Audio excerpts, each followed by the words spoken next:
तो भागवत धर्म की महिमा कितनी अद्भुत है। मानस जी में गोस्वामी जी ने एक बड़ी सुंदर बात कही, महाराज जी बहुत प्यारी बात। जे ज्ञान मान विमत, जे ज्ञान मान विमत, भव भय हरणि भक्ति न आदरी, ते पाय सुर दुर्लभ पदादपि, परत हम देखत हरि। वेद भगवान जो स्तुति कर रहे हैं राम जी की, तो कह रहे हैं कि जो ज्ञान के गुमान में मतवाले हो रहे हैं, भगवान की भक्ति का आदर जिन्होंने नहीं किया, जो भगवान की भक्ति भवभय हारिणी है, उस भक्ति का आदर नहीं किया, तो देव दुर्लभ पद पर पहुंचने के बाद भी उनको हमने नीचे गिरते हुए देखा है। ये वेद भगवान कह रहे हैं। ये है भगवान की भक्ति की महिमा।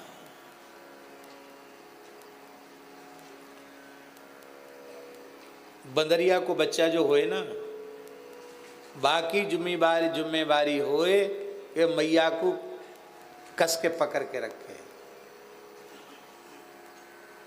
और बिलैया अपने मोहड़े में अपने बच्चन को लेके चले,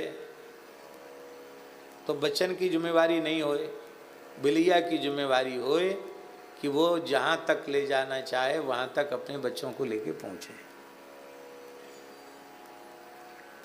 भक्तों की जो धृति है वो मार्जारी धृति है, और ज्ञानियों की जो धृति है वो बानरी धृति है। ज्ञानी भगवान को पकड़ते हैं, पकड़ ढीली हो गई खतरा हो जाएगा। बंदरिया को बच्चा देखो होए, एक पेड़ से दूसरे पेड़ पे छलांग लगावे, और कहीं बच्चा की नेक पंजा ढीले हो गए तो बस दुर्घटना, बच्चा नीचे गिर जाता, मर जाता। जिन तीक्ष्ण दांतों से बिल्ली चूहे का शिकार करती है, उसी मोहड़े में अपने 4-4 बच्चों को भर लेती है और दबा लेती है, और कहते हैं 7 दहली तक जाती है बिल्ली, और बिल्ली के दाढ़ों के बीच में बच्चे सो जाते हैं। अब बच्चों की जिम्मेवारी नहीं, बिल्ली ने पकड़ रखा है। व्याघ्री यथा हरेत पुत्रान, महर्षि पाणिनि ने पाणिनि शिक्षा में लिखा है, व्याघ्री यथा हरेत पुत्रान दंष्ट्राभ्याम न च पीडयेत, भीता पतन भेदाभ्याम तद्वद वर्णान प्रयोजयेत। पाणिनि जी ने कहा, व्याघ्री जैसे अपने पुत्रों का हरण करती है, भीता पतन भेदाभ्याम, कहीं गिर न जाएं, इस हिसाब से इनके हमारे तीक्ष्ण दांतों से उनका कोई रोया न उखड़ जाए, इतना डर करके वो लेके चलती है। इसी प्रकार से बुद्धिमान पुरुष को, ज्ञानवान पुरुष को शब्दोच्चारण करना चाहिए। ये महर्षि पाणिनि जी कहते, गुरु जी ने पढ़ाया। तद्वद वर्णान प्रयोजयेत।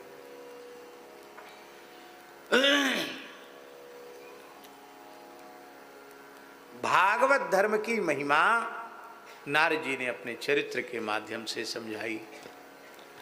श्री सौनकादि ऋषियों का प्रश्न था कि भगवान, वैराग्य होना बड़ा कठिन है, और युवावस्था में परीक्षित को वैराग्य हो गया।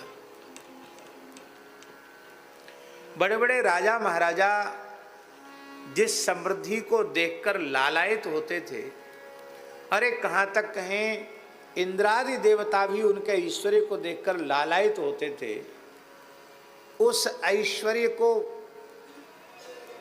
भरी युवावस्था में बमन के समान त्याग दिया और अनशन व्रत लेकर परमहंस चक्र चूड़ामणि सुखदेव जी के चरणों में बैठकर सत्संग करने लगे। तो ये वैराग्य कैसे उनको हो गया? राजर्षि परीक्षित के जन्म का वृत्तांत आप कृपा करके समझाइए। इसके उत्तर में श्री सूत जी महाराज ने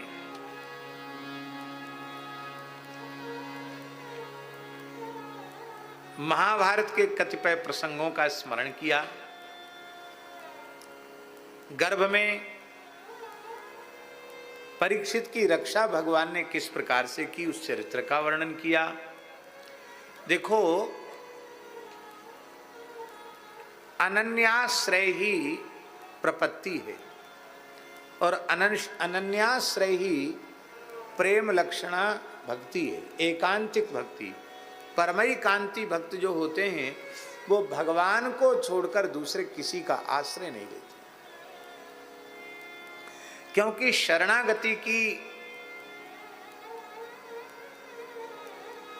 शर्त है अन्याश्रयेण प्रपत्तिर्बाधिता भवति। भगवदाश्रय को छोड़कर दूसरे किसी का आश्रय लिया कि भगवान की शरणागति बाधित हो जाएगी। ये शरणागति ऐसी है, इसका वाल्मीकि रामायण के सुंदरकांड में एक उदाहरण है। मेघनाद ने हनुमान जी को ब्रह्मास्त्र से बांध दिया। अब वो तो मंत्रात्मक बंधन था, पतली सी रस्सी दिखाई पड़ रही थी। राक्षसों ने मन में सोचा, ये इतना विशालकाय बलवान बानर, ये पतली सी रस्सी भला इसको कैसे रोक पाएगी।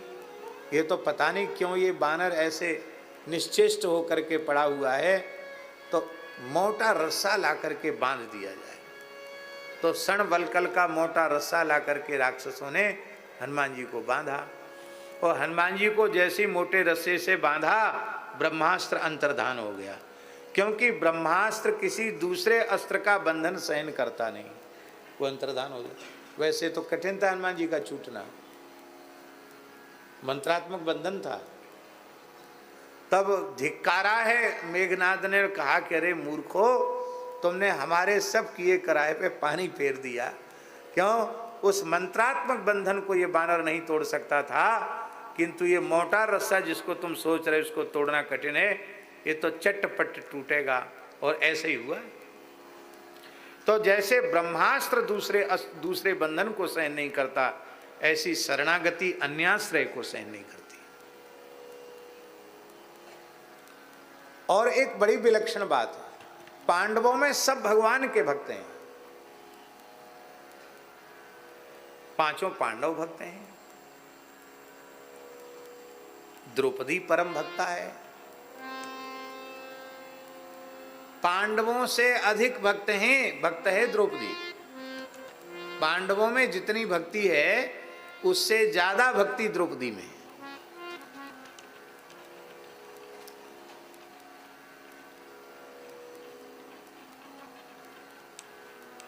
पांडवों पर संकट आया, कौरवों की सभा में, तो पांडवों को भगवान की याद नहीं आई। भगवान का स्मरण करना चाहिए था, प्रभु हमारे ऊपर बड़ा संकट है। अरे पहले तो यही कहना चाहिए था, भैया दुर्योधन खेलना नहीं जानता और दुर्योधन की तरफ से मामा जी खेलेंगे तो हमारी तरफ से हमारा कन्हैया खेलेगा, कहना चाहिए। हैं? सब अकल ठिकाने लग जाती शकुनी की, हमारे ठाकुर जी हो जाते। अरे जो सारथी बन सकते हैं वो युधिष्ठिर के पांडवों के पक्ष से जुआ खेलने नहीं बैठ सकते क्या? सब कुछ कर सकते हैं। तो भगवान को तो याद ही नहीं किया। फिर द्रौपदी के साथ दुर्व्यवहार हो रहा है, उस समय तो भगवान को पुकारते, ऐसे बैठे धर्म पास में बंधे हुए, कुछ नहीं कर सकते।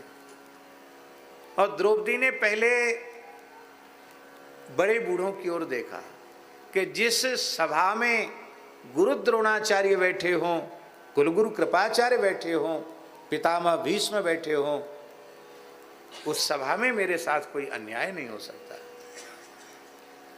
बड़े बड़े जो महानुभाव थे उनकी ओर देखा, लेकिन वे सब नीचा सिर किए बैठे रहे, किसी ने कुछ नहीं कहा। तब पुनः द्रौपदी ने कृपाचार्य की ओर देखा।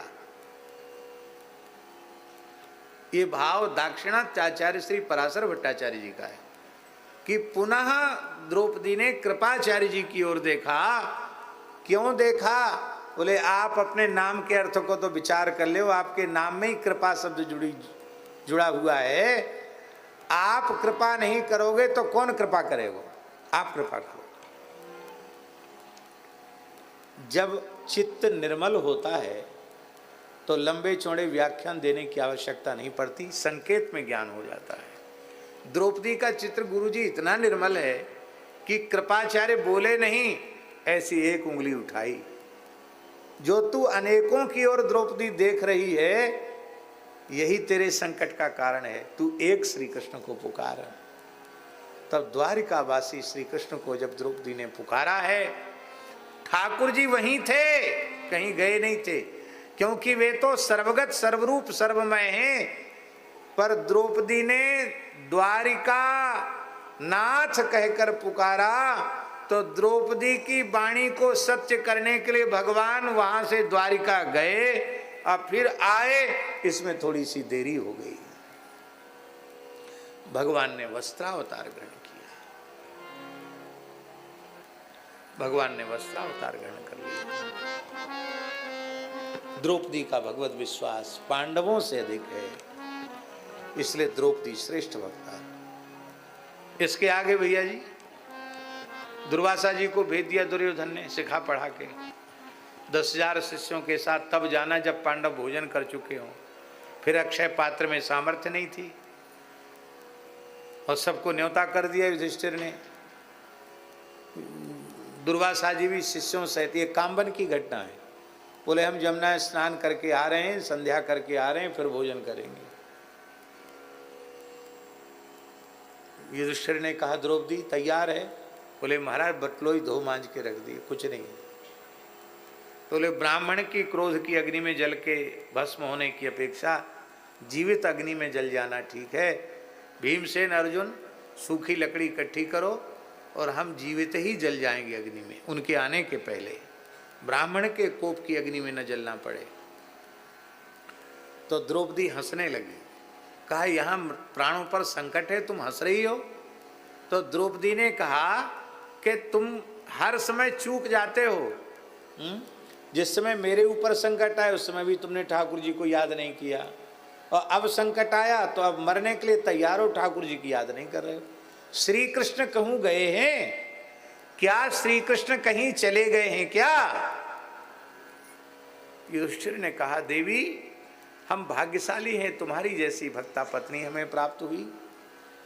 पर श्री कृष्ण कहीं गए तो नहीं हैं, पर हमारे हृदय में न तो वैसी श्रद्धा है, न वैसा विश्वास है, न वैसा प्रेम है जिसके कारण हमारी पुकार सुनकर श्री कृष्ण आ सकें। ऐसा प्रेम तो केवल तुम्हारे हृदय में है। और महाराज जी द्रौपदी ने, महाभारत ग्रंथ प्रमाण है, द्रौपदी ने भगवान को पुकारा और भगवान उपस्थित हो गए तत्काल। और उपस्थित ही नहीं हुए, बोले सखी कृष्णा मैं बहुत जोर को भूखो, कछु खिवा दे। क्यों? बोले हम भोजन की थारी पे बैठे और मैंने आचमन कर लियो, अमृतोपस्तरणमसि स्वाहा, ग्रास देने वाले थे तब तक तुमने बुला लिया। तो थारी की भूख कितनी तेज होए तुम्हें खबर होगी। भूख लगी होए और सजी हुई थारी सामने आ जाए तो और जल्दी भूख लगती। हमें यहाँ साधुओं में तो लंबी जय बोलते हैं, और जिसे भूख लगी उसको तो लगता है हे भगवान जल्दी जय पूरी हो जाए, गोविंदाय नमो नमः जल्दी करें। तो महाराज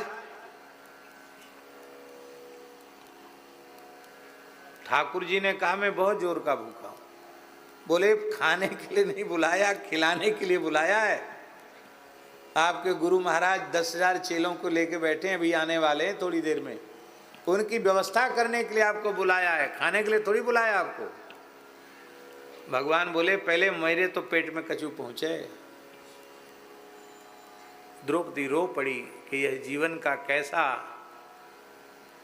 दुर्भाग्यपूर्ण क्षण है कि मेरे प्रियतम भूख के मारे व्याकुल हैं, वो खाने को मांग रहे हैं और मैं कुछ भी नहीं खिला सकती। रोते हुए कहा कि अब हंसी मत करो, अब मेरे पास इस समय कुछ नहीं है।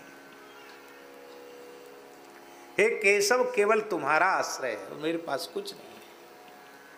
तब श्री ठाकुर जी ने कहा कि द्रौपदी तुम तो बहुत उदार हृदया हो, इतनी कृपणता तुम्हारे भीतर कहाँ से आ गई?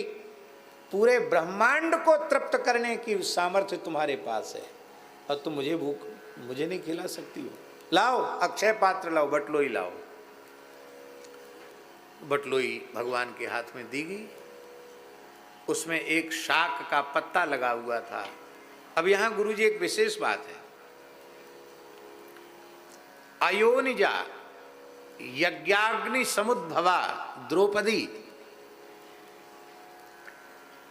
क्या इतनी शौचाचार शून्य है कि वो ठीक से बटलोई न मांजे?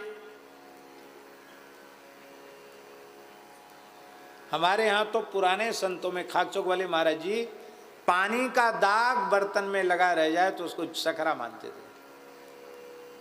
पानी का दाग भी नहीं लगना चाहिए। और द्रौपदी जैसी, याज्ञ से नहीं द्रौपदी, और वो ऐसे मांजेगी कि उसमें जूठा लगा रह जाए, और जूठा भगवान खाएंगे, ये कल्पना ठीक नहीं है।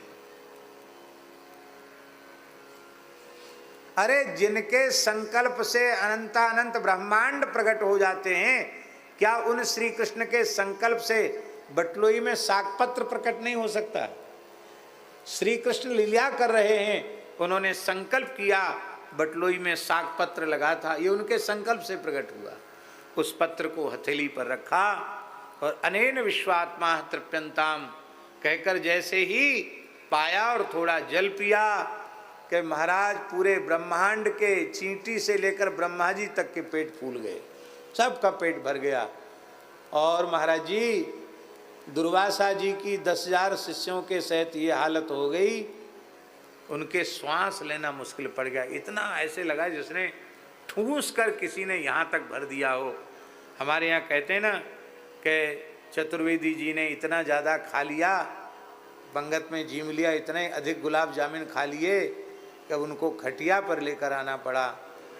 तो लोगों ने सोचा कहीं बीच में ही ये वीर गति को प्राप्त न हो जाएं, तो उनको वैद्य के पास ले जाए, क्योंकि सांस ऊर्ध्व श्वास चल रही थी।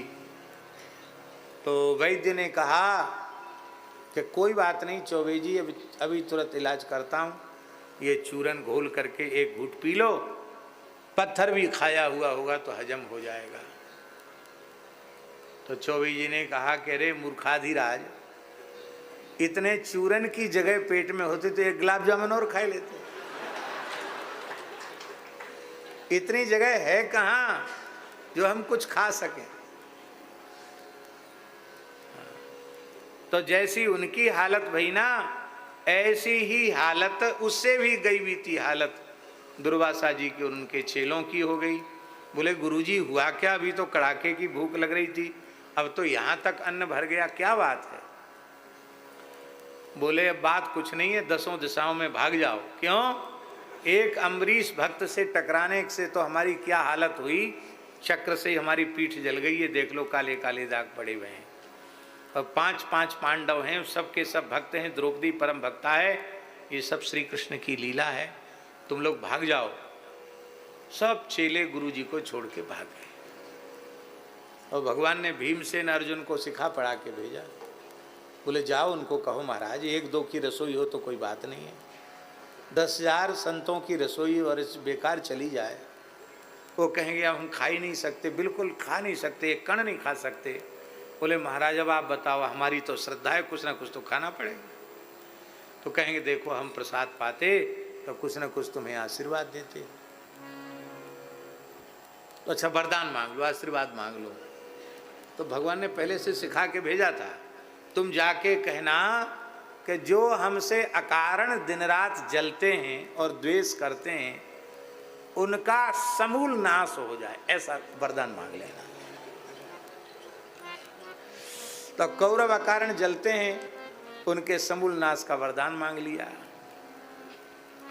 और एक बात ग्रंथ में नहीं है पर साधुओं में प्रसिद्ध है, कोई न कोई आधार उसका रहा होगा, कि दुर्वासा जी ने कहा भीमसेन हम बहुत प्रसन्न हैं, एक वरदान तुम अपने लिए प्राइवेट वरदान मांग लो, स्वतंत्र वरदान मांग लो। बोले महाराज हमारी खुराक बहुत ज़्यादा है, कान पे जरूर चढ़ा के जब मैदान जाते हैं तो बहुत देर लगती है, भाई ज़्यादा खाएगा तो ज़्यादा देर बैठना पड़ेगा।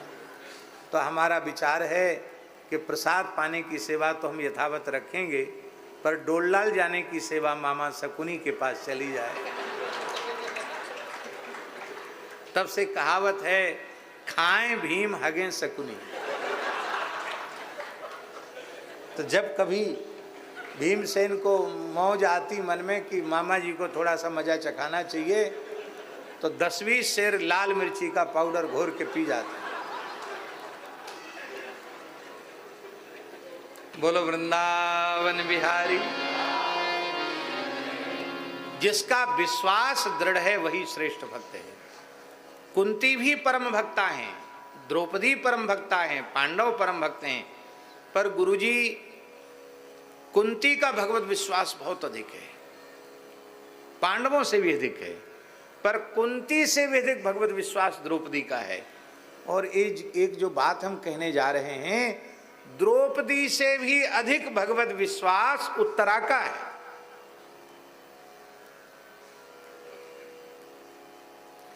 कुंती ने उल्हना दिया अक्रूर जी को। अक्रूर जी जब गए, भगवान श्री कृष्ण ने द्वारिका से भेजा कि चाचा जी हमारी बुआ जी की खोज खबर लेके आओ। अक्रूर जी आए। उस समय कुंती ने अक्रूर जी को उलाना दिया, तुम हमारे भाई हो, बसदेव हमारे खास भाई हैं, लेकिन विपत्ति में कोई किसी का नहीं होता। ये लिखा हुआ है ग्रंथ में। कुंती ने उलाना दिया बसदेव जी को कि भाई ने हमारी इस संकट में सहायता नहीं की, मैं कितनी विपत्ति में रही, क्या क्या नहीं मेरे साथ किया, मेरे पुत्रों के साथ हुआ। अक्रूर जी ने कहा कि देखो, उनको दोष देना अच्छा नहीं है, कंस कसाई उसने हम सबको कितना परेशान करके रखा था, ये तो भगवान कृष्ण ने उस कंस के अत्याचार से हम लोगों को मुक्त किया है। वसुदेव देवकी ने कितनी यातना भोगी है, वे स्वयं बेचारे कष्ट में थे, अब चिंता मत करो। उस समय कुंती ने कहा कि अब तो हमें समझ गई हूँ, मेरो कोई सहारा ना है कन्हैया के अलावा, हमारे सब कछु श्री कृष्ण है। तो कृष्ण है ये तो ठीक है, पर उल्हना है। द्रौपदी ने किसी को उल्हाना नहीं दिया। गुरुजी बड़ी विचित्र बात है कि द्रौपदी ने इतनी बड़ी घटना होने के बाद भी पांडवों को कभी दोष नहीं दिया कि इन्होंने मेरे साथ ऐसा क्यों किया, कोई उल्हाना नहीं। उल्हाना दिया तो कृष्ण को उल्हाना दिया, पांडवों को उल्हाना नहीं दिया। अपने मन की बात कहनी तो श्री कृष्ण से कहा, इसलिए मन की मन में रहनी चाहिए और कहनी होए तो मनमोहन से कहनी चाहिए, क्योंकि आप रही मन निज मन की व्यथा, मन ही राखे गोए, सुन इठलई हैं लोग सब बांट न लई है कोई। समाधान तो ठाकुर जी के चरणों में है। उत्तरा की भक्ति इतनी श्रेष्ठ है कि अश्वत्थामा ने उत्तरा के गर्भ पर ब्रह्मास्त्र का प्रयोग किया। संतान बीजम कुरु पांडवानाम, कौरव और पांडवों के एकमात्र संतान बीज हैं। यदि परीक्षित नष्ट हो जाते हैं तो भरत वंश का नाम निशान मिट जाता है, कुरुवंश नहीं रहता है। और उस समय उत्तरा कोई सामान्य अवस्था में नहीं है। मन्यु की पत्नी उत्तरा, उनकी सास द्रौपदी है। बहुओं पर कोई संकट आता है तो अपनी सास से कहती है कि माँ जी हमें बचा लो, कहना चाहिए। ददिया सास कुंती बैठी है, कुंती को भी नहीं पुकारा। धर्मराज युधिष्ठिर, गदा पाणी भीमसेन, गांडीवधारी अर्जुन, नकुल सहदेव सब हैं, लेकिन किसी की ओर देखा नहीं, किसी को पुकारा नहीं, सीधे श्री कृष्ण को पुकारा। द्रौपदी ने तो देखा कि ये बचा लेंगे, ये बचा लेंगे, ये बचा लेंगे, लेकिन उत्तरा ने सबके रहते हुए और महाराज जी उस समय पांडवों पर कोई संकट भी नहीं। कौरवों की सभा में जुआ और उसमें तो संकट था, क्योंकि वे अपने आप को हार चुके थे, इसलिए कुछ कर नहीं सकते थे। यहां तो पांडव चक्रवर्ती सम्राट हैं, राजा हैं, पर उत्तरा ने केवल भगवान का आश्रय लिया। और उत्तरा ने भगवान से कहा कि हे प्रभु, पाहि पाहि महायोगी देव देव जगत्पते, नान्यम त्वदभयं पश्ये यत्र मृत्यु परस्परम। हे महायोगिन, हे जगतपते, हमारी रक्षा करो, हमारी रक्षा करो, क्योंकि नान्यम त्वदभयं पश्ये, इस विश्व विराट ब्रह्मांड में आपके अतिरिक्त अभय प्रदाता और कोई दूसरा नहीं है।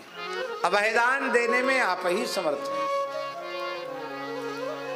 क्योंकि संसार की स्थिति तो ऐसी है, यत्र मृत्यु परस्परम, कोई किसी का रक्षक नहीं है, एक दूसरे के काल बने हुए हैं, एक दूसरे के भक्षक बने हुए हैं। तो तुम अपनी रक्षा की प्रार्थना कर रही हो? उत्तरा कहती बिल्कुल नहीं, मैं जलकर भस्म हो जाऊं इसकी मुझे तनिक भी परवाह नहीं है, चिंता नहीं है, पर मुझे इस बात की चिंता है कि भक्तों की रक्षा का जो आपका विरध है, आपकी प्रतिज्ञा है, वो प्रतिज्ञा कहीं नष्ट न हो जाए। आपने भक्तों की रक्षा की प्रतिज्ञा की है और अश्वत्थामा ने आपके भक्तों के नाश की प्रतिज्ञा की है।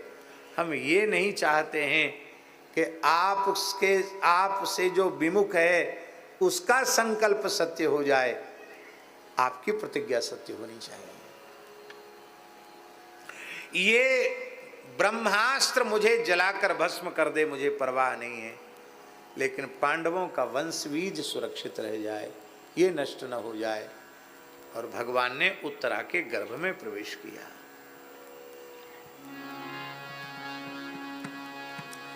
गर्भवास से बचने के लिए कितने कितने साधन करते हैं महात्मा लोग, द्वारा किसी माँ के गर्भ में न जाना पड़े, और वह भगवान उत्तरा के गर्भ में प्रविष्ट हो गए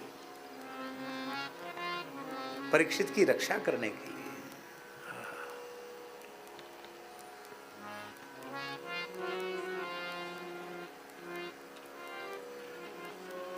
भगवान ने परिक्रमा करते हुए गर्भ की अपनी कौमुद की गदा घुमा घुमा कर चक्र की तरह राजर्षि परीक्षित की रक्षा की। हमारे महाराज जी कहते थे, गुरुजी, पूज्य गुरुदेव भक्तमाली जी, कि भीष्म जी उत्तरायण सूर्य की प्रतीक्षा कर रहे थे। तो सूर्य उत्तरायण हुए ये तो ठीक है, पर उत्तरायण माने श्री कृष्ण, वो श्री कृष्ण की ही प्रतीक्षा कर रहे थे। उत्तरायाः गर्भो आयनम यस्य असौ उत्तरायण श्री कृष्ण, महाराज जी कहते थे, उत्तरा का गर्भ ही जिनका निवास स्थान बन गया है, वो श्री कृष्ण आ गए। और उन्होंने कहा कि अब समय आ गया, तब भीष्म जी ने अपने देह का त्याग कर दिया। परीक्षित से संबंध है, पांडव तो फुफेरे भाई हैं, पर परीक्षित तो सहोदर भ्राता है, एक ही उदर में रहे हैं, सहोदर भ्राता है। सृष्टि में सबसे अधिक भाग्यशाली हैं परीक्षित, सर्वाधिक भाग्यशाली हैं परीक्षित। क्यों? ध्रुव जी को 5 वर्ष की अवस्था में 6 महीने की अल्प आयु में भगवत साक्षात्कार हो रहा ब्रज में ध्रुव टीला पर परीक्षित को तो गर्भ में ही भगवान का साक्षात्कार हो गया। एक क्षण 2 क्षण के लिए, जब तक गर्भ में परीक्षित हैं तब तक भगवान उनके साथ है। और एक विशेष बात, जब परीक्षित का जन्म हुआ तो अस्त्र के प्रभाव से परीक्षित की पुनः मृत्यु हो गई। ऐसा लगा मरा हुआ बालक पैदा हुआ। उत्तरा ने रुदन आरंभ किया, भगवान श्री कृष्ण का स्मरण किया, भगवान प्रकट हो गए। भगवान ने मृत परीक्षित की देह को अपनी अंक में लिया और बड़ी प्रेम भरी दया भरी दृष्टि से परीक्षित की ओर देखा और कहा, यदि अर्जुन में मेरी निष्कपट प्रीति हो तो ये बालक जीवित हो जाए। अर्जुन उपलक्षण है, मानो भगवान ने अपने भक्तों में जो प्रेम है उसकी शपथ ली, उसको दांव पर लगाया। यदि भक्तों में मेरा निष्कपट प्रेम है तो ये बालक जीवित हो जाए। और भगवान की करुणा भरी दृष्टि पड़ने से परीक्षित को पुनः प्राणों का संचार हो गया, क्योंकि एक बार तो उन्हें मरना पड़ेगा, नहीं तो ब्रह्मास्त्र झूठा हो जाएगा। पुनः भगवान ने उनको जीवन दिया। तो गर्भ में भगवत साक्षात्कार और फिर भगवान की गोद में जब प्राणों का संचार हुआ तो नेत्र खोले तो सबसे पहले श्री कृष्ण को ही देखा। अपनी जन्मदात्री माता का मुख भी नहीं देखा, सबसे पहले किसी का मुख दर्शन किया तो श्री कृष्ण चंद्र के मुख चंद्र का दर्शन किया। ऐसे भाग्यशाली हैं परीक्षित, कोई सामान्य व्यक्ति नहीं है परीक्षित, श्रवण भक्ति के आचार्य हैं।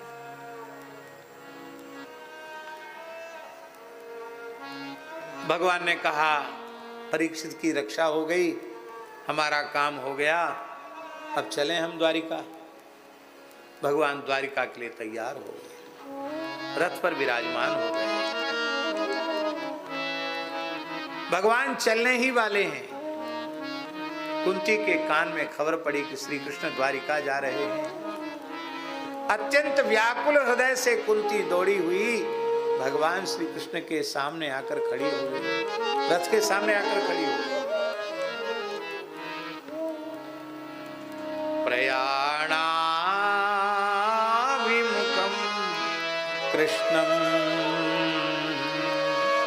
इदमा प्रथा सती। प्रयाणा विमुखम, प्रयाणा विमुखम माने भगवान बिल्कुल प्रयाण कर जाना ही चाहते हैं।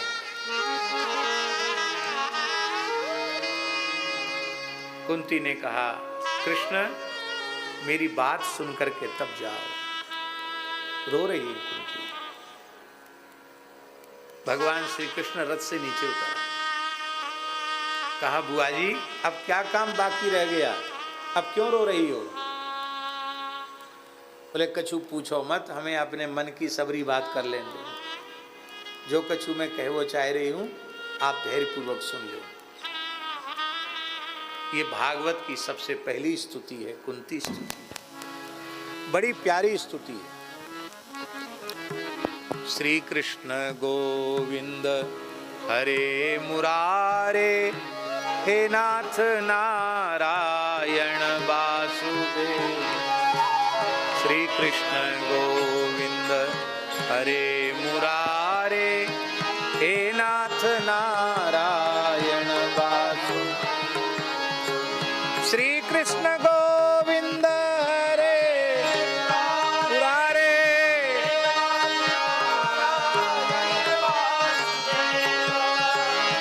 श्री कृष्ण गोविंद हरे,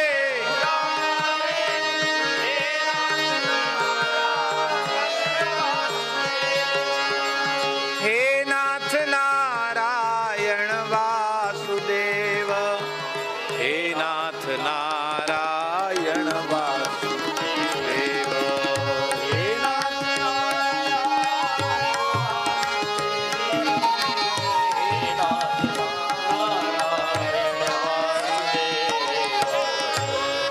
कुंती जी की स्तुति बड़ी अद्भुत स्तुति है। कुंती जी ने कहा, नमस्ये पुरुषं त्वाद्यमीश्वरं प्रकृते परम अलक्ष्यं सर्वभूतानां अंतर्बहिरवस्थितम्।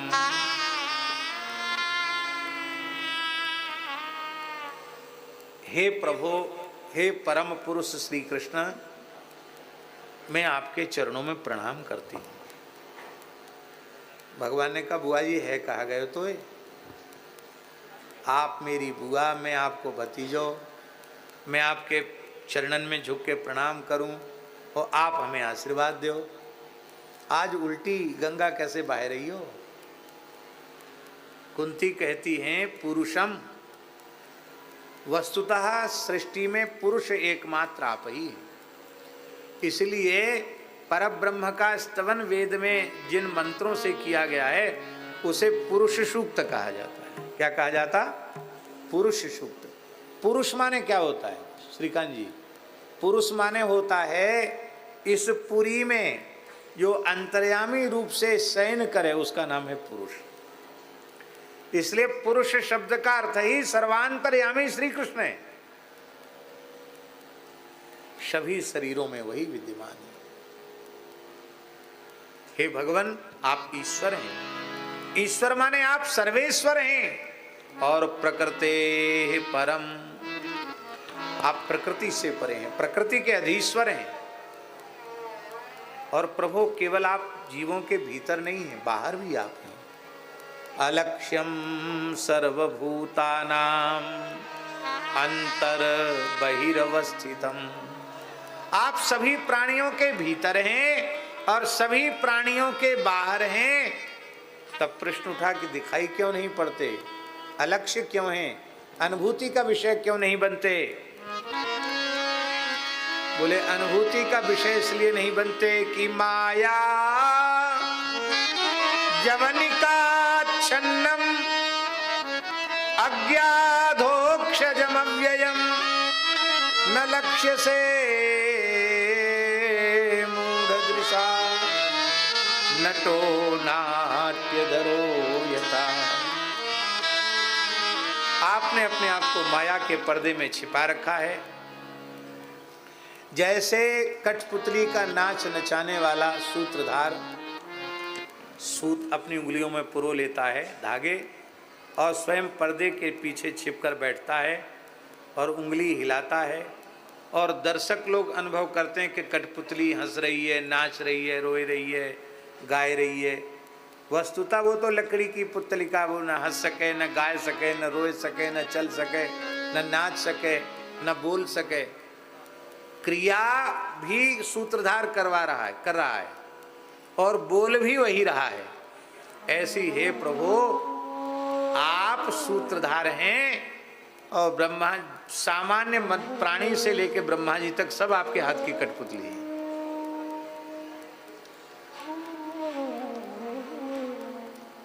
उमा दारू योषित की नाई, सबहि नचावत राम गुसाई। इसका तात्पर्य है कि कुंती महाभारत युद्ध को कठपुतली के खेल से ज्यादा नहीं समझ रही है। वो कुछ नहीं है, रहस्यात्मक रूप में ये महाभारत का युद्ध भी कठपुतली का खेल है।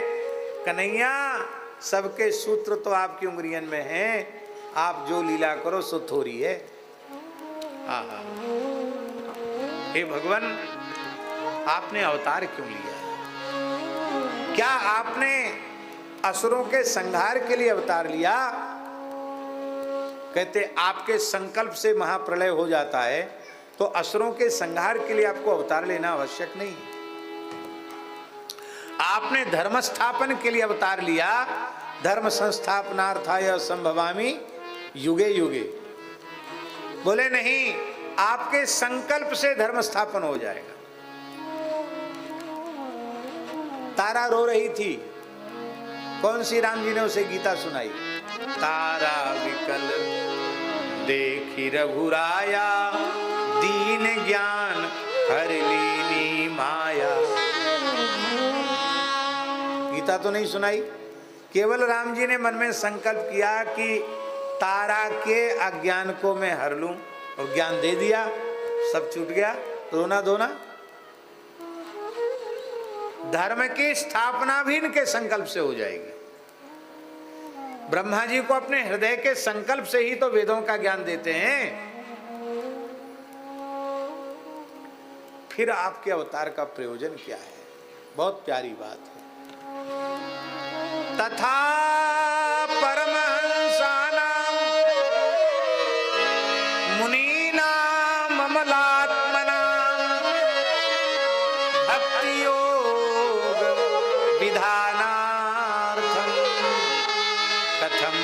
दास्ये महि स्त्रिया।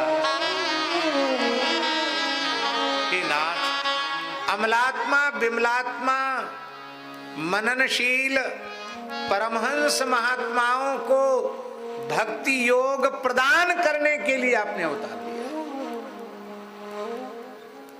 हम लोगों का जो शरीर है और इंद्रियां हैं, ये संसार के पदार्थों को भोग करके और अनुभव करते हैं कि चलो बढ़िया आँख से रूप देखा, कान से बढ़िया संगीत सुना, नाक से सुगंध सूंघी, जिह्वा से बढ़िया खट्टे मीठे चरपरे पदार्थ खाए, अरे आज तो आनंद आ गया।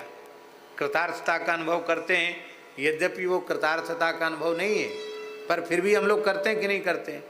तो हम लोगों के देहेंद्रिय आदि प्राकृत रूप रसगंध शब्द स्पर्श का अनुभव करके आंशिक कृतकृत्यता का अनुभव तो करते ही हैं, पर जिन सनकादिकों के जैसे, शुकदेव जी के जैसे परमहंस महात्मा हैं, जिनका ना तो लौकिक भोगों की ओर ना पारलौकिक भोगों की ओर जिनका आकर्षण है, जो सर्वथा आकर्षण से शून्य है, संसार का उत्कृष्ट से उत्कृष्ट रूप रस गंध शब्द स्पर्श, उसकी ओर स्वप्न में भी उनकी वृत्ति नहीं जाती।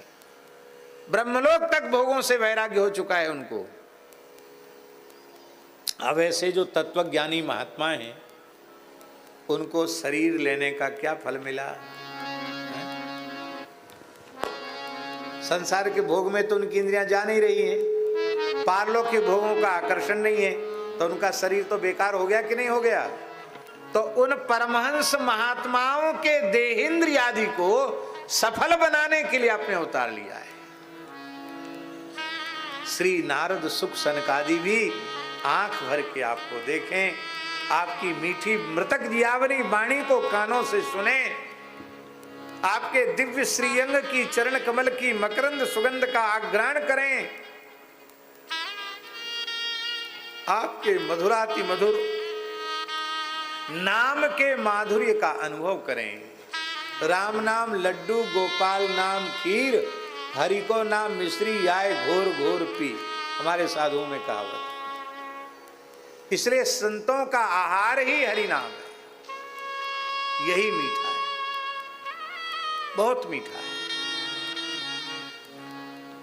तो सनकादिक शुकदेव जैसे जो महात्मा हैं, उनको भी भक्ति योग का विधान करने के लिए आपने अवतार लिया है। इसका तात्पर्य है गुरुजी कि भक्ति योग के द्वारा ही देहेंद्रियादि की सफलता है।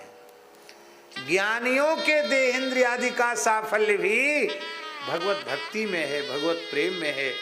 इसलिए जो सर्वोच्च कोटि का ज्ञानी होता है, वो सर्वोच्च कोटि का भक्त भी होता है। भगवान आदि शंकराचार्य सर्वोच्च कोटि के ज्ञानी हैं और सर्वोच्च कोटि के भक्त भी हैं। दूसरा कोई माने न माने, हम मानते हैं सर्वोच्च कोटि के भक्त हैं। महाराष्ट्र के संतों की परंपरा में श्री ज्ञानेश्वर महाराज, कैसा अद्भुत उनका तत्व ज्ञान है, कितनी ऊंची कक्षा में अवस्थित हैं, लेकिन उनकी प्रेम लक्षणा रसरूपा भक्ति भी कैसी अद्भुत है। उनके ज्ञान का आदर स्वयं पंढरीनाथ जी करते हैं, उन्हें आचार्य रूप में अनुभव करते हैं। भगवान आचार्य के जैसी मर्यादा ज्ञानेश्वर महाराज के साथ रखते हैं, और कितने उच्च कोटि के भक्त हैं। इसलिए साधना के सामान्य धरातल पर भेद है, पर सर्वोच्च अवस्था में पहुंचने के बाद ज्ञान भक्ति में भेद मिट जाता है।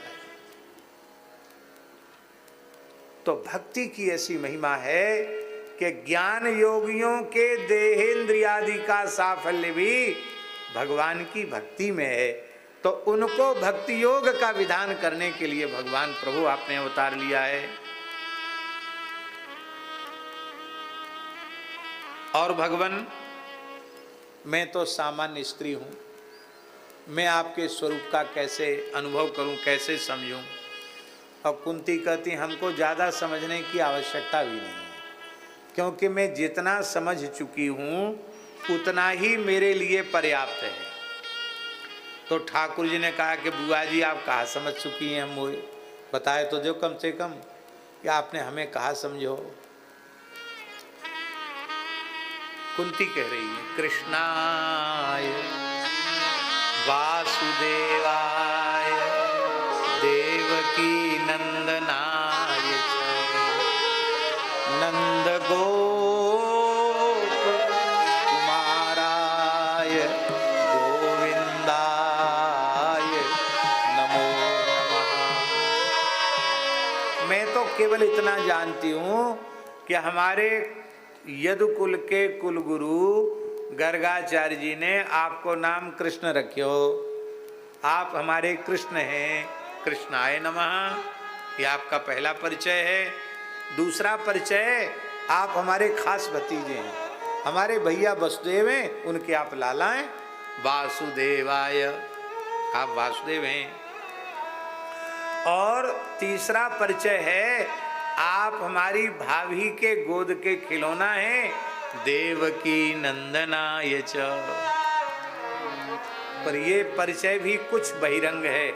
आपका अत्यंत अंतरंग परिचय है कि नंद गोप कुमाराय, आप नंद बाबा के लाडले सपूत हैं, लाला हैं।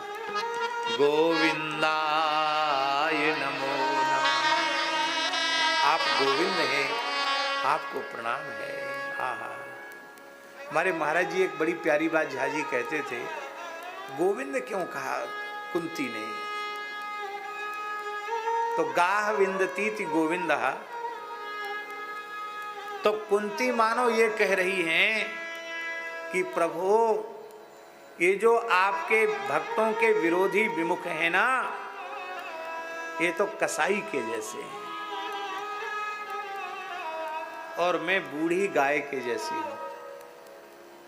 4-5 ब्यात है जाएं तो गैया को फिर वृद्ध ही माना जाता है, तो मैं बूढ़ी गाय के जैसी हूं, फिर भी मुझे परवाह नहीं है, क्योंकि आप गोविंद हैं, आप मेरे रक्षक हैं, इसलिए मुझे किसी की परवाह, किसी का भय नहीं है, किसी की चिंता नहीं है। ऐसे हे गोविंद, हे गौओं के रक्षक, आप हमारी रक्षा करें। इसी तरह से द्रौपदी ने कौरवों की सभा में भैया जी गोविंद कहकर पुकारा। मानो द्रौपदी के मन में भी यही भाव था कि आप गोविंद हैं और मैं गाय हूं, ये कसाईयों के बीच में घिर गई हूं, आप ही मेरी रक्षा कीजिए। देखो, सच्ची बात यह है कि कोई मनुष्य यदि यह अहंकार करता है कि मैं गोसेवा करता हूं या गोरक्षा के काम में लगा हुआ हूं, तो मेरे विचार से उससे बड़ा मूर्ख और कोई दूसरा नहीं होगा। भैया गैयान की रक्षा करने वाले तो गिरिराज बाबा हैं, ग्वारिया गोपाल हैं, गोविंद हैं। और आज भी पूरे देश में जो बड़ी बड़ी गौशालाओं का संचालन हो रहा है, दोनों प्रधान जनसेवक बैठे हैं, सरकारों से सहयोग हो रहा है, वो भी उन सरकारों से सहयोग हो रहा है जिनके मन में कहीं गोरक्षा की भावना है। देश में इस प्रकार की पवित्र विचारधारा का शासन नहीं होता तो चाहे राजस्थान में, चाहे उत्तराखंड में, चाहे उत्तर प्रदेश में, मध्य प्रदेश में, गुजरात में, जहाँ कोई ट्रस्ट और कोई व्यक्तियों का समुदाय ये विश्वास करता है कि मैं कर रहा हूँ, मेरे द्वारा हो रहा है, उससे बड़ा कोई मूर्ख नहीं है। हमारी तो ऐसी मान्यता है, भैया ठाकुर जी ही गैयान की सेवा कर रहे हैं। जहाँ कहीं जड़खोर गोधाम का श्रीकांत जी लगभग 2-2.5 करोड़ रुपए महीने का खर्च है। हमको लोगों ने संस्थापक अध्यक्ष बना रखा है, निमित्त हैं नाम मात्र के। पर हमसे कोई पूछे, आजकल आ जाते हैं ना पूछने वाले, व्यवस्था कहाँ से हुई पूछो, तो हमसे कोई हिसाब पूछे तो हम तो हाथ खड़े कर देंगे। भैया हम ना जाने कैसी व्यवस्था होती है। चलो जो ऑफिस में बैठे हैं काम देख रहे हैं उनसे पूछो, वो भी नहीं बता सकते। तो होती है जन सामान्य के द्वारा ही सेवा, लेकिन ये सेवा की भावना भीतर जगाने वाला कौन है? ये सेवा की भावना जो जागृत करते हैं वो गोविंद के अलावा और कोई दूसरा नहीं है। बड़े बड़े काम इस शासन में हुए हैं जो बिल्कुल असंभव जैसे थे। कश्मीर में धारा 370 और 30 धारा समाप्त हुई, कोई सोच भी नहीं सकता था। उसमें जब चर्चा उठती थी तो लोग कहते थे कि ये सब बेकार की पागलपने की बातें, ये हो ही नहीं सकता है, और हो गया। और लगभग आतंकवाद का भी सफाया जैसा हो गया। श्री राम मंदिर के बारे में तो और ही लोग जता पता नहीं क्या क्या नहीं कहते थे। यहाँ तक लोग कहते थे कि मंदिर वहीं बनाएंगे लेकिन तारीख नहीं बताएंगे।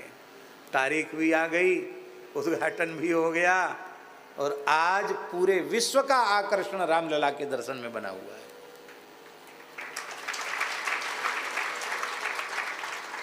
अभी कुछ समय पहले ये चल रहा था कि भाई ये वक्फ बोर्ड वाला कैसे खत्म होगा, ये तो हो ही नहीं सकता है, क्योंकि कुर्सी के लालची और तुष्टीकरण ही जिनका एकमात्र सिद्धांत है, उस विचारधारा के लोगों ने तो देश को पता नहीं कहाँ ले जाकर खड़ा कर दिया था।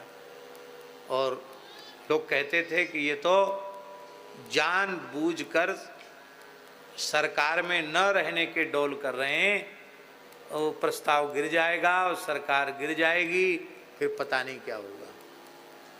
लेकिन भगवान की कृपा हुई, वो भी ठीक हो गया, पारित हो गया बहुमत से, पूर्ण बहुमत से राज्यसभा में भी पारित हो गया।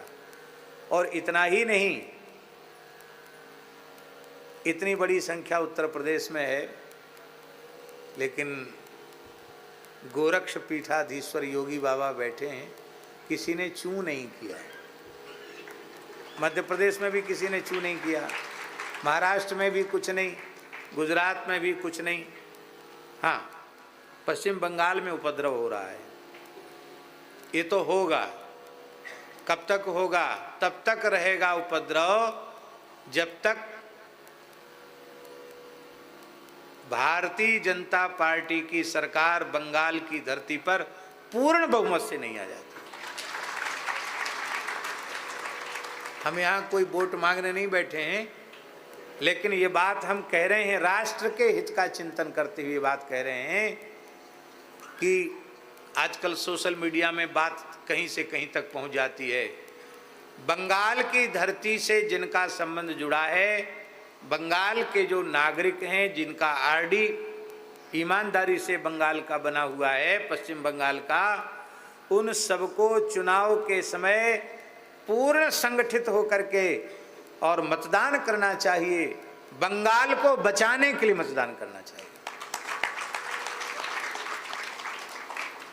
बांग्लादेश जैसी, और अभी भी हिंदू अल्पसंख्यक नहीं है, वहां बहुसंख्यक है हिंदू, पर बटा हुआ है।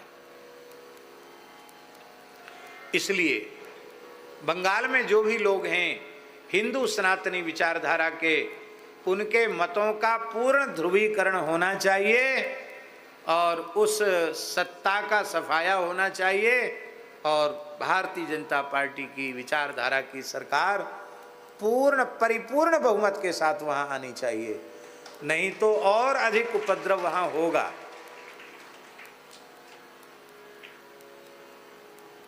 तो ये बड़े बड़े काम, और भी बड़े बड़े कई काम हुए हैं। राष्ट्र का चहुमुखी विकास कैसा हो रहा है, हुआ है, कितनी शासन के काम में पारदर्शिता है, ये सब बातें तो आप सब प्रत्यक्ष देख रहे हैं, उसमें प्रमाण की आवश्यकता नहीं है। पर सबसे महत्वपूर्ण कार्य अभी अवशिष्ट है, और वो महत्वपूर्ण कार्य है धर्म प्राण भारतवर्ष की धरती गोवध के कलंक से विमुक्त होनी चाहिए। क्योंकि गुरुजी मुगल काल में भी क्रांति का बीज गोरक्षा थी। चाहे महाराणा प्रताप ने क्रांति की हो, उसके मूल में भी गोरक्षा थी। छत्रपति शिवाजी महाराज की क्रांति के मूल में भी गोरक्षा थी। और अंग्रेजों से प्रथम युद्ध लड़ने वाली चमक उठी सन 57 की वह तलवार पुरानी थी, खूब लड़ी मर्दानी वह तो 1857 की जो क्रांति थी, उस क्रांति के मूल में भी गोरक्षा की भावना थी। और फिर देश की स्वतंत्रता के आंदोलन के मूल में भी जो स्वातंत्र वीर थे, उन्होंने जो अपना तन मन प्राण सर्वस्व स्वतंत्रता की बलिवेदी पर समर्पित किया, उसके मूल में भी गोरक्षा की भावना थी। तो मुगल काल से लेके आज तक ये गोरक्षा की भावना सनातनियों के, भारतीयों के मन और प्राण में बसी हुई है। इसलिए ये सबसे महत्वपूर्ण प्रश्न है और इसका समाधान आवश्यक है। और फिर अब नहीं होगा तो कब होगा? एक और बात ये भी है ना कि इतनी अनुकूल परिस्थिति में अब नहीं होगा तो कब होगा? उसकी व्यवस्थित योजना बननी चाहिए। केवल कानून बना देने से नहीं होगा। अभी महाराष्ट्र में नांदेड़ में कथा थी, बहुत बड़ी संख्या में, कम से कम 2-2.5 लाख लोग प्रतिदिन उपस्थित हो रहे थे कथा में। महाराष्ट्र के लोग सत्संग प्रेमी बहुत हैं। और वहाँ के लोगों ने कहा, महाराज जी, महाराष्ट्र में गाय को राज्य माता घोषित कर दिया है, लेकिन तस्करी पर अभी भी कोई अंकुश नहीं लग पा रहा है। कहीं पुलिस प्रशासन मिल जाता है तस्करों के साथ, कहीं कुछ, और गोवंश की तस्करी भी हो रही है और गो अपराध भी हो रहे हैं, उन पर बहुत अधिक कोई रोकथाम नहीं है। हम ये नहीं कह रहे कि जो हुआ वो अच्छा नहीं है। पूरे देश में गाय को आदर मिलना चाहिए, अच्छी बात है। राज्य माता, राष्ट्र माता, जो कुछ को मिलना चाहिए। लेकिन हम कहना ये चाहते हैं कि केवल कानून बना देने से बात नहीं बनेगी। गोरक्षण और गो संवर्धन की व्यवस्थित योजना बनानी पड़ेगी। और जब यह योजना बना करके कानून बनेगा तो उसका क्रियान्वयन होगा, नहीं तो क्रियान्वयन नहीं होगा। उसका मूल आधार क्या होगा?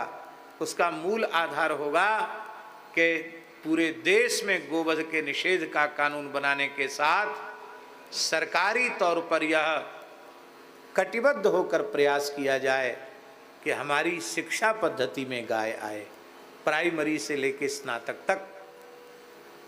आज शिक्षा पद्धति में कहीं गाय है?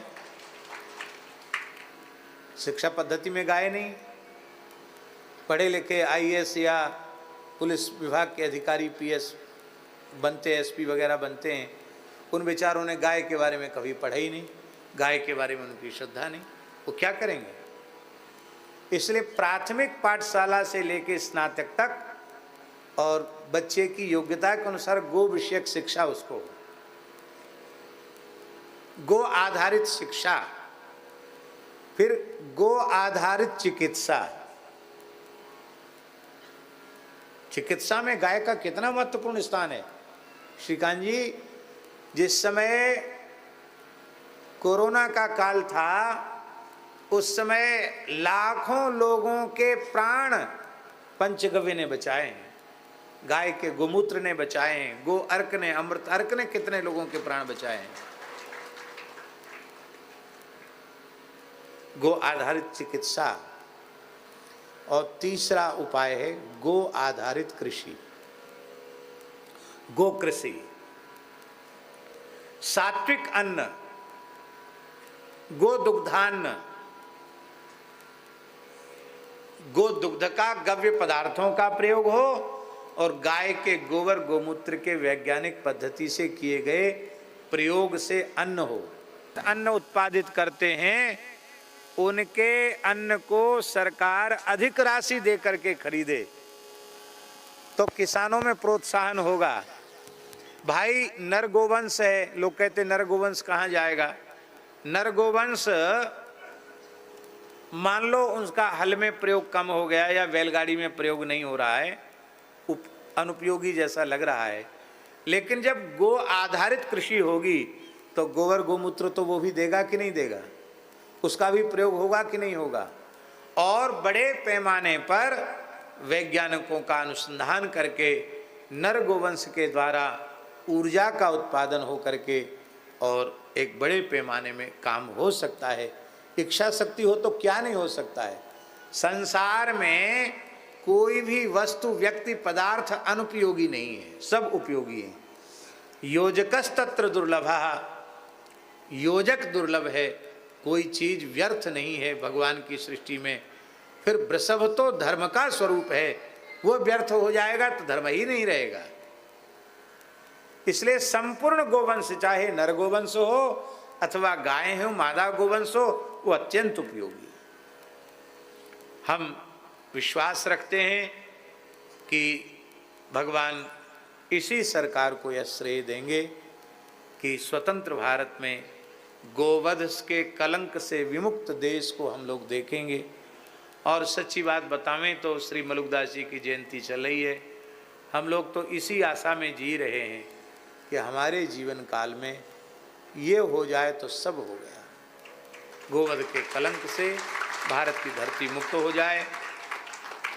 इसके लिए हम लोगों को क्या करना चाहिए, ये काम सरकार के हैं, हम लोगों को क्या करना चाहिए, हम लोगों को गोरक्षार्थ नित्य भगवान से प्रार्थना करनी चाहिए। उसमें कोई पैसा का खर्च नहीं है, ये हम कर सकते हैं। दूसरा कार्य हमको करना चाहिए कि हमें व्यक्तिगत जीवन में गव्य पदार्थों के सेवन की प्रतिज्ञा करनी चाहिए कि हम भारतीय वेद लक्षणा देसी गाय के दूध दही घी का ही प्रयोग अपनी देवाराधन में करेंगे, देव पूजा में करेंगे, श्राद्ध आदि में करेंगे और अपने आहार के रूप में, अपने परिवार के आहार के रूप में उसी का प्रयोग करेंगे। आवश्यकता आविष्कार की जननी है, एक सूत्र है। आप विचार करो कि मान लो वृंदावन के सभी लोग एक साथ निश्चय कर लें कि हम तो भाई बाजार का अप्रामाणिक दूध जो अन्य अन्य पशुओं का है, जर्सी का है या भैंस का, भेड़ बकरी का है, वो दही उपयोग करेंगे, उसी से ठाकुर सेवा करेंगे, उसी से अतिथि का सत्कार करेंगे, दूसरी चीज हम खरीदेंगे ही नहीं, लेंगे ही नहीं। यदि ऐसा सब लोग निश्चय कर लें तो सब डेयरी वाले, सब मिठाई की दुकान वाले हाथ पे हाथ धर के बैठ जाएंगे कि नहीं, बोलो बैठेंगे कि नहीं बैठेंगे। कोई खरीदेगा नहीं तो बेचारी दुकान बंद रह जाएगी। तब मिठाई की डेयरी की दुकान खोलने के पहले लोग गौशाला खोलेंगे। भैया हमें दुकान चलानी है तो वेद लक्षणा भारतीय देसी गाय के दूध दही का प्रबंध हमें अब करना ही पड़ेगा। तो स्वयं गव्य पदार्थों के सेवन की जो प्रतिज्ञा है, ये भी गोरक्षा का एक बहुत श्रेष्ठ साधन है। तो गो रक्षा के लिए भगवान से प्रार्थना, आहार में गव्य पदार्थ की प्रतिज्ञा, गव्य पदार्थ सेवन की प्रतिज्ञा, और तीसरा काम है कि किसी न किसी रूप में प्रतिदिन गो सेवा करना। क्रियात्मक रूप से, भावात्मक रूप से, सृजनात्मक रूप से, रचनात्मक रूप से, बौद्धिक रूप से हैं। लोग दिन भर मोबाइल में लगे रहते हैं, ये इतना भारी जहर है रे राम राम। किस व्यक्ति ने इसका सृजन किया, भगवान उसका भला करे। मनुष्य जन्म का अमूल्य समय इसी में नष्ट हो रहा है। सवेरे लोग समय से नहीं उठते, उसमें कारण मोबाइल है, देर रात तक उसको छिड़ते रहना। अरे भाई, जिनको बहुत उत्तम उपयोग कर सकते हैं उनकी बात तो हम नहीं कहते, लेकिन जिनको कोई मतलब नहीं है वो मोबाइल, छोटे छोटे बच्चे मोबाइल। अरे भाई, बाबा जियों को क्या मतलब है, पर बुरो मत मानियो, वो मानो तो मान लो। बड़े महात्मा की पहचान है बड़ा मोबाइल। श्रेष्ठ संत वही है जिसके पास 2-4 तरह के बढ़िया बढ़िया, सुनते हैं लाख लाख 2-2 लाख रुपए के मोबाइल आते हैं, और महंगे भी आते हैं क्या? नहीं, और भी आते हैं महंगे, और महंगे भी आते हैं। तो भाई ज़्यादा से ज़्यादा सुन लो और कह दो, इतनी ज़रूरत है। पर लोग इतना अधिक उसका प्रयोग करते हैं कि उस प्रयोग में अपना उनका सारा समय नष्ट हो जाता है। तो अब जो लोग मोबाइल का ज़्यादा प्रयोग करते हैं उनको उसका सदुपयोग हम बता रहे हैं। भैया तुम्हारी तो आदत है कि इतने घंटे उसमें लगाना है, तो आप गोरक्षा संबंधी विचार हैं, गो सेवा संबंधी विचार आप इष्ट इष्ट मित्रों को प्रेषित करें हैं? इस प्रकार से भी आप गो सेवा कर सकते हैं, बौद्धिक रूप से वैचारिक रूप से गो सेवा कर सकते हैं। और आज इस तंत्र ने बड़ी क्रांति लाई है। आज तो प्रधानमंत्री जी तो पूरे देश का ही क्या डिजिटलीकरण कहते, क्या कहते हैं, यही करना चाहते हैं। और अब तो साग भाजी बेचने वाले भी मोबाइल से ही अपना सब काम धंधा कर रहे हैं। तो ठीक है, लेकिन उसका जो यह उपयोग है जो गोरक्षा की दिशा में किया जा सकता है, उसका भी करना चाहिए। तो हम किसी न किसी रूप में गो सेवा करें। हमारे पूज्य बराना वाले महंत जी महाराज ने एक बड़ी अच्छी बात कही थी, हमको बहुत अच्छा लगा। बोले आजकल हमसे बोले पंडित जी, पूज्य श्री महंत सिमरन दास जी महाराज हमसे बोले पंडित जी आप गाय को रोटी खिलाने वाली बात अब मत बोला करो। मैंने कहा महाराज क्यों ना बोलें, पहली रोटी गाय की प्रसिद्ध है, हम लोग देते हैं। बोले महाराज लोग तो गाय पालते नहीं, और मंदिर पे जो गाय होती वो बीमार हो जाती। क्यों? आप कथा में कहते हो कि गाय को रोटी खिलाओ। अब सब के सब गैया को रोटी खिलाएंगे तो ज़्यादा अन्न खा के गाय बीमार होती है।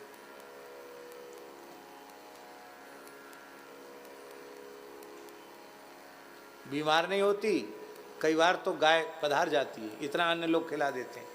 गोपाष्टमी को इतना खिला देंगे कि गैया का गोलोकवास जल्दी हो जाए। तब बराना वाले महंत जी ने एक बड़ी अच्छी बात बताई। बोले रोटी निकालने की बात आप मत कहो, अब माताओं को प्रेरणा दो कि भाई जब रोटी बनाना शुरू करती हैं, आटा परात में रखा तो एक कटोरी भर के आटा एक कनस्तर में या एक घड़ा में रख दो, ये गोग्रास हो गया। और जब वो पूरा घड़ा या कनस्तर भर जाए तो आपके आसपास जो भी गौशाला हो उसमें दे दो, गैया के न्यार में, गैया की सानी में पड़ जाएगा, गैया भी स्वस्थ और आपके द्वारा गोग्रास भी होगा। ठीक, किसी न किसी प्रकार से गो सेवा करनी। आपके पास कोई सामर्थ्य नहीं है तो गौशाला में जाकर गोबर उठा दिया, सफाई कर दी, गाय की सानी बना दी। और महाराज जी गाय समृद्धि का मूल है। आप्त्र में जहाँ जड़कोर गोधाम स्थित है, आप तो पधारे हैं जड़कोर, वहाँ के जो जाट और गुजर हैं जो अधिक संख्या में हैं वहाँ, वही सब प्राय अपनी गौशाला में गौसेवक हैं। आपको सुनकर आश्चर्य होगा, एक एक घर में 50-50 हजार रुपए का महीना जा रहा है। सब सेवा कर रहे हैं और 10-12 हजार 15 हजार उनकी सेवा के अनुरूप सबको तनख्वाह मिल रही है। एक एक घर में 50-50 हजार रुपये महीने तक जा रहा है। और घर की खेती उनकी छोटी मोटी जो भी है वो अलग है, घर में गैया है और दूध बेच लेते वो अलग है, इतना पैसा जा रहा है। हमारे देखते देखते जड़खोर के आसपास के गांव में समृद्धि फिर से लौट आई है। और एक दूसरी बात आपको बतावें कि गाय से दूर होने के, अब कोई धंधा था नहीं और व्यसनों में पड़े थे, अब वो दिन भर गौ सेवा करते हैं और साधु महात्माओं का दर्शन करते हैं, तो उनका ऊट पटांग खाना पीना भी ठाकुर जी की कृपा से, गौ माता की कृपा से बंद हो गया और अब उनके घरों में भी सात्विकता लौट के आ गई। तो गाय जो है वो समृद्धि का मूल है। सात्विक समृद्धि यदि राष्ट्र चाहता है तो वह गोरक्षण के माध्यम से ही संभव है, और कोई उसका दूसरा उपाय नहीं है। तो भैया गोविंद शब्द पर ये गाय की चर्चा आ गई। हम गाय को भी प्रणाम करते हैं और गोविंद को भी प्रणाम करते हैं। कृष्णाय वासुदेवाय, कृष्णाय वासुदेवाय, देवकी नंदनाय च, देवकी नंदनाय च, नंद गोप कुमाराय, कुमाराय, गोविंदाय नमो नमः। गोविंदाय भागवत जी के बारे में लिखा है, कोई एक श्लोक रोज पढ़ ले, एक न पढ़ सके आधा श्लोक पढ़ ले, आधा न पढ़ सके चौथाई पढ़ ले, तो भी श्री कृष्ण वल्लभी भी विराजते, अपनी शक्तियों के सहित राधा रानी गोपियों के सहित श्री कृष्ण उसके घर में रहते, ऐसा लिखा है। आप पूरे श्लोक याद नहीं कर सकते, इतना ही याद कर लो, कृष्णाय वासुदेवाय, देवकी नंदनाय च, नंद गोप कुमाराय, गोविंदाय नमो नमः। आप कहो हम तो बिना पढ़े लिखे, हम तो ज्यादा याद ही नहीं कर सकते, 32 अक्षर का अनुष्टुप छंद का श्लोक भी याद नहीं कर सकते। तो एक बात है, इतना तो याद आपको हो जाएगा कि नहीं, गोविंदाय नमो नमः, गोविंदाय नमो नमः। अब ये बताओ किसको याद नहीं हुआ? जिसको याद ना हुआ वो हाथ खड़ा कर दे। ये तो बड़े बुद्धिमान हैं सब ब्रजवासी श्रोता हैं, नहीं तो कई जगह तो हाथ खड़े कर देते याद होने पर भी, वो समझते नहीं किस बात पे हाथ खड़ा करवा रहे हैं। गोविंदाय नमो नमः, ये तो सुनते ही याद हो गया। तो भैया ज्यादा कुछ न कर सको तो रोज कीर्तन कर लो, गोविंदाय नमो नमः,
कुंती ने कहा, बड़ी प्यारी बात है, कुंती जी ने कहा कि प्रभु सारे संसार में मेरे संबंध में लोग यही कहते थे कि कुंती अनाथ है, और वस्तुतः कुंती अनाथ थी संसार की दृष्टि में। पांडु का निधन हो गया, छोटे छोटे पुत्र हैं, धृतराष्ट्र यही चाहता है कि इसका कैसे सर्वनाश हो जाए, लाक्षागृह में जलाकर मारने का षड्यंत्र क्या क्या नहीं किया। कोई सहयोगी नहीं है कुंती का, लोक की दृष्टि में कुंती अनाथ है, पर कुंती ने कभी अपने को अनाथ नहीं माना। त्वयैव नाथेन मुहुर विपद गणात, त्वयैव नाथेन। संसार भले ही मुझे अनाथ कहता हो, पर जगन्नाथ, विश्वनाथ, द्वारिकानाथ के होते हुए, रघुनाथ के होते हुए भला मैं अनाथ कैसे। भगवान को सबसे ज्यादा पीड़ा तब होती है जब कोई जीव अपने को अनाथ कहता है। इसका मतलब है कि वो भगवान की सत्ता का अपलाप कर रहा है, भगवान की सत्ता को ठुकरा रहा है। भगवान है तो वह अनाथ कैसा। जब जगन्नाथ हैं तो फिर हम अनाथ कैसे। यदि भगवान ने ये घोषणा कर दी होती कि हम केवल महात्माओं के नाथ हैं, भक्तों के नाथ हैं, तब तो हम लोग किनारे हो जाते। पर वो तो जगन्नाथ हैं, जगत में तो सब तरह के लोग हैं।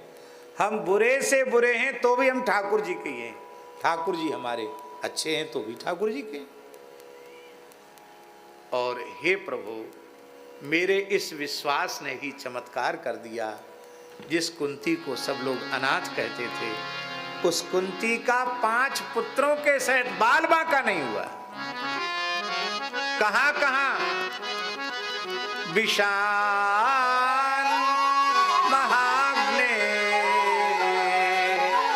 पुरुषाद दर्शना असत सभाया वनवास कृच्छतः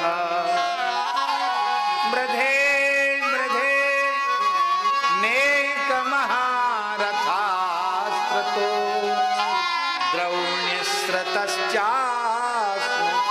हरे विरक्षिता।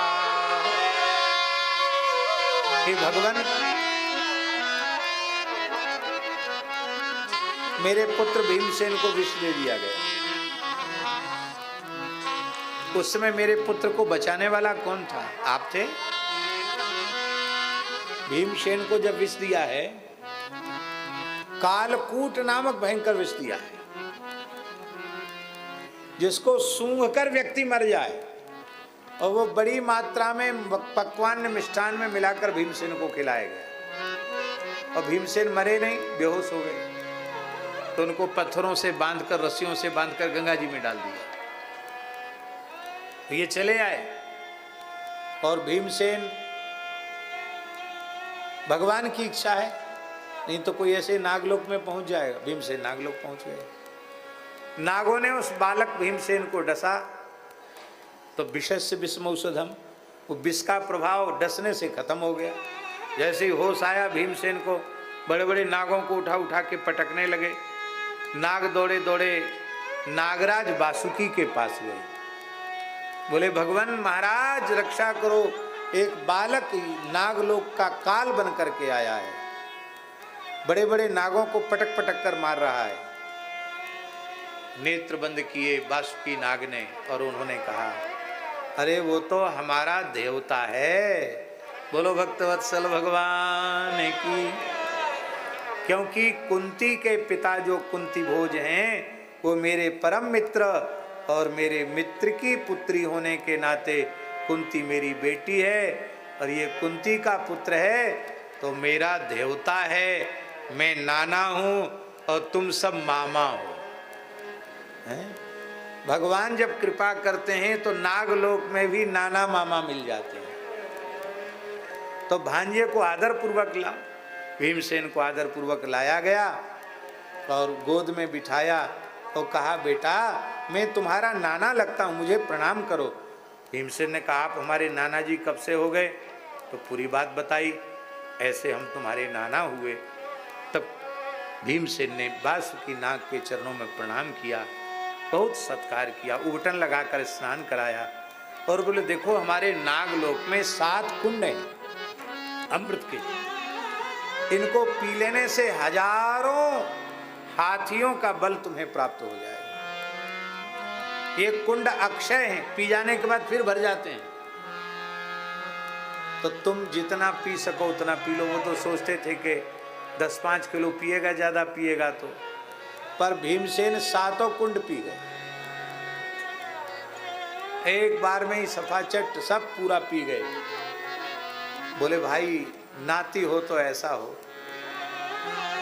बोले अब इसको पचाना पड़ेगा, थोड़ा विश्राम में चले जाओ। तो 7 दिन तक भीमसेन सोए। अब देखिए कितना समय हो गया भैया जी। इतने समय तक कुंती शांत भाव से बैठी हैं। सबको पता चल गया कि भीमसेन लौट के नहीं आए, इसका मतलब उनको मार दिया गया है। पर कुंती का विश्वास, त्वयैव नाथेन, जब श्री कृष्ण मेरे नाथ हैं तो मेरे पुत्र का कुछ नहीं बिगड़ सकता। और 7-8 दिन के बाद भीमसेन कुर्ता टोपी पहन के, आभूषण पहन के, नागलोक के दिव्य आभूषण पहन करके अपनी मां के गोद में आ गए। विशाल महाग्ने लाक्षागृह को जला, लाक्षागृह में हमको जलाने का षड्यंत्र किया गया। लाख की आग कितनी भयंकर हो सकती है आप सोचिए। उस लाक्षागृह की आग से हमको बचाया, बड़े बड़े नरभक्षी राक्षसों से बचाया। असत्सभाया, यहां एक बड़ी ऊंची बात है। जिस सभा में पितामह भीष्म बैठे हो, गुरु द्रोणाचार्य बैठे हो, कृपाचार्य बैठे हो, महात्मा विदुर बैठे हो, और उस सभा को असत सभा कह दिया जाए। 12 महाभागवत में एक महाभागवत में भीष्म जी, और उस सभा को असत सभा कहा जा रहा है जिसमें बड़े बड़े महापुरुष बैठे हैं। इसका मतलब है कोई बड़े बड़े महापुरुषों की उपस्थिति से कोई सभा सत्सभा नहीं होती है। उस सभा में क्या किया जा रहा है ये महत्वपूर्ण है। भले ही सामान्य लोगों की सभा है, पर उसमें खूब झूम के कीर्तन किया जा रहा है, कथा हो रही है, कीर्तन हो रहा है, तो वो सत्सभा है। और बड़े बड़े महापुरुषों के सामने भी यदि जुआ खेलने जैसा निंदे कर्म किया जा रहा है, तो इतने बड़े सत्पुरुषों के होते हुए भी वो सभा असत सभा है। वनवास के कष्ट से रक्षा की, और अभी अभी मेरे एकमात्र वंश बीज उत्तरा के गर्भ में स्थित परीक्षित की भी आपने रक्षा की। इसलिए भगवान अब तो मैं कुछ मांगना चाहती हूं आपसे।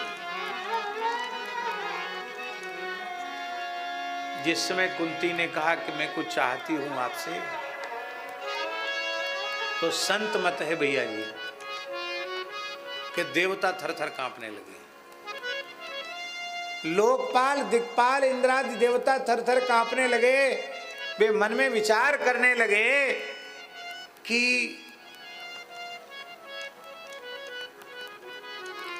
कुंती ने जब से होश संभाला है बस पूरी होने वाली है।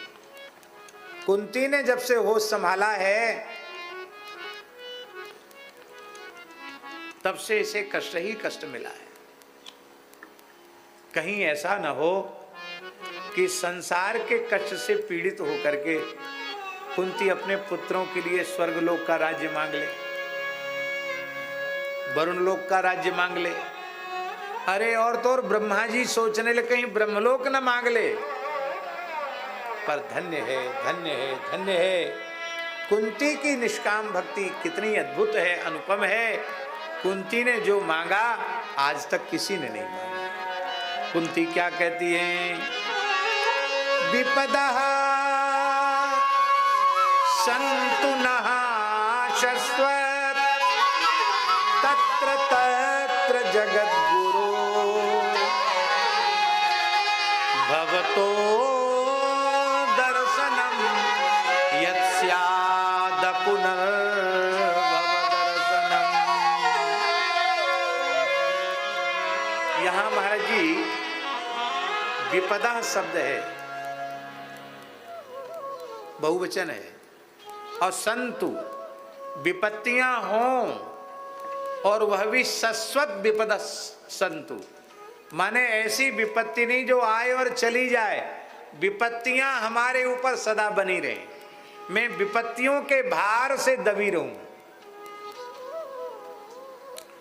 भगवान ने कहा बुआ जी कहीं ऐसा तो नहीं कि मुंह से कहना चाहती हो संपत्ति और धोखे से निकल गया हो विपत्ति, ऐसा तो नहीं है, अभी भी सुधार संभव है।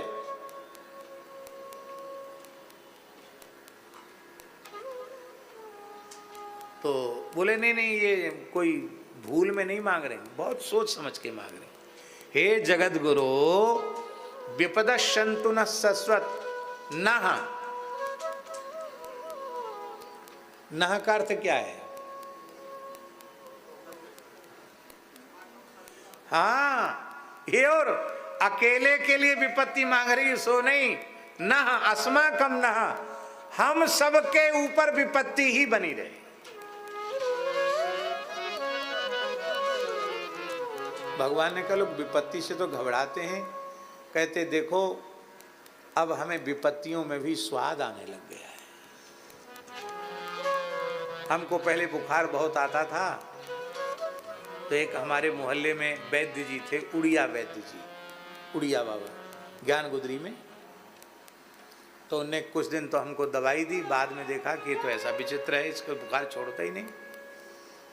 तो एक बार तो हम गए दवाई लेने, तो हमको देख के वो कंबल ओढ़ के, हम जब घुसे तब तो बैठे थे और हमारे सामने पहुंचने के पहले कंबल ओढ़ के लेट गए, हु करने लगे। बोले बाबा तुम चले जाओ, तेरो इलाज करते करते मैं बीमार रहेगा, तू जा। तो हमने कहा कि महाराज जी को कहा, महाराज जी बोले उनसे पूछ के आना कि कोई दवाई बता दो हम लेते रहेंगे। तो उन्होंने कहा कि 90 दिन तक महासुदर्शन चूर्ण गर्म पानी के साथ 1 चम्मच रोज लो, 90 दिन तक। हमको ऐसा लगता है कि इसलिए उन्हें इतना लंबा इलाज बता दिया कि 3 महीना तो कम से कम ये ना आवे। अब वो इतना कड़वा चूर्ण होता महासुदर्शन कि उसके बाद मिश्री भी खाओ तो थोड़ी देर तो मिश्री का भी स्वाद नहीं आता, इतना कड़वा होता है। पर 4-6 दिन तो उसको खाने में बहुत नाक मुंह सिकोड़ते और बड़ा ऐसा लगता, अभी भी याद आती तो मुंह कड़वा हो जाता है, इतना महाराज। तो ऐसा वो चूर्ण, लेकिन 10 दिन के बाद उसी में स्वाद आने लग गया। महाराज जी बोले देखो पंडित जी, कटु भी रस है, उसमें रस खोजो तो आस्वादन मिलेगा कटुक रस का, इसलिए तुम अश्रद्धा पूर्वक ले रहे हो, इसलिए दवाई का फायदा नहीं होता है, श्रद्धा पूर्वक लो। तो जैसे चिरायता का काढ़ा पीने वाले को कुछ समय में चिरायते में भी स्वाद आता है, माँ सुदर्शन की फंकी लेने वाले को कुछ समय बाद उसमें भी स्वाद आने लग जाता है। कुंती बोली हम तो विपत्ति भोगते भोगते हम तो विपत्ति में स्वाद आने लग गया। तो विपत्ति में स्वाद, बोले हाँ, भवतो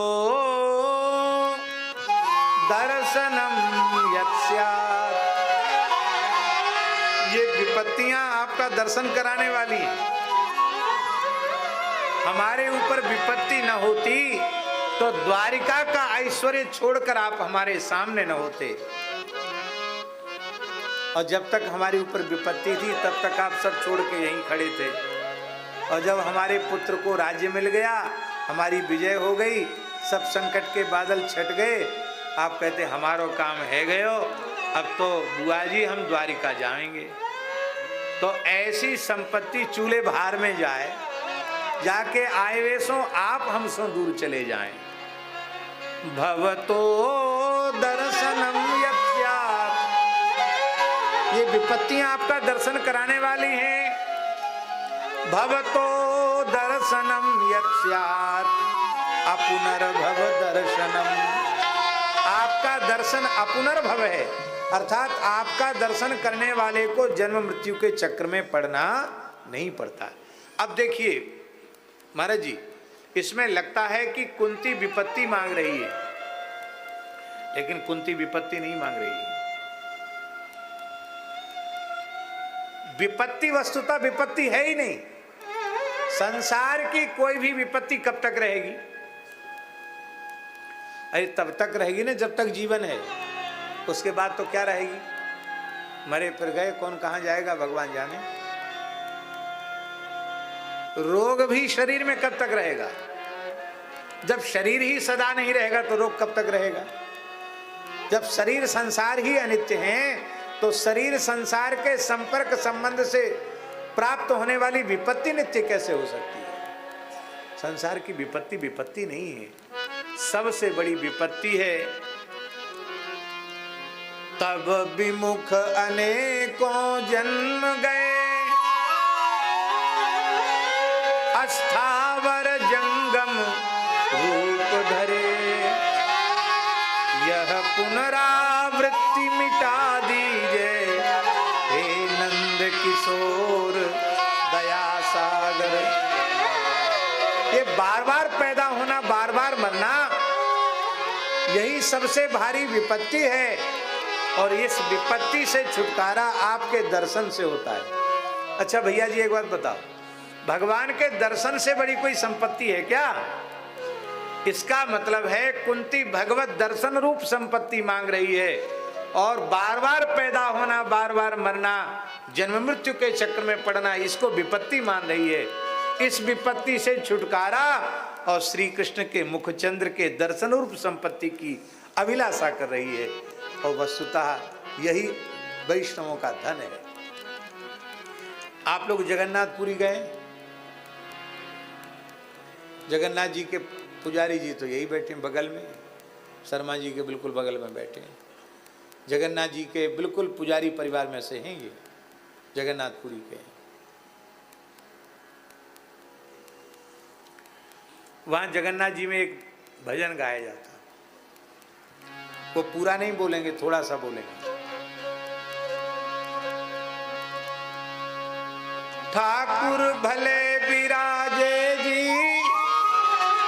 उड़ीसा जगन्नाथपुरी में, ठाकुर भले विराजे जी उड़ीसा जगन्नाथपुरी में, ठाकुर भले विराजे जी उड़ीसा जगन्नाथपुरी में, ठाकुर भले विराजे जी उड़ीसा जगन्नाथ। कब से छोड़ी मथुरा नगरी, कब से छोड़ी काशी, कब से छोड़ी मथुरा नगरी, कब से छोड़ी काशी, झारखंड में आन विराजे वृंदावन के वासी, झारखंड में आए विराजे वृंदावन के वासी, ठाकुर भले विराजे जी उड़ीसा जगन्नाथपुरी, ठाकुर भले विराजे जी उड़ीसा जगन्नाथपुरी में। अब इसी भजन में आगे आता है, उड़िया मांगे खिचड़ी, बंगाली मांगे भात, उड़िया मांगे खिचड़ी, बंगाली मांगे भात, साधु मांगे दर्शन तेरा, साधु मांगे दर्शन तेरा, और महाप्रसाद ठाकुर भले विराजे जी उड़ीसा जगन्नाथपुरी में, ठाकुर भले विराजे जी उड़ीसा जगन्नाथपुरी में, ठाकुर भले विराजे जी उड़ीसा जगन्नाथपुरी इसका मतलब साधु मांगे दर्शन तेरा, भक्त तो केवल ठाकुर जी का दर्शन चाहता है। यही संपत्ति कुंती मांग रही है। भगवान बोले बुआ जी अब हम नहीं जाएंगे, बहुत लेट हो गए, कलेऊ करके चलवे को हुए, तो अब राजभोग को समय है गए। भगवान लौट के महल में चले गए। अब ठाकुर जी चले गए तो उन्हें विश्राम करेंगे, राजभोग करके कछु विश्राम करेंगे और कल आगे की चर्चा करेंगे। आज यही कथा की समाप्ति होती है।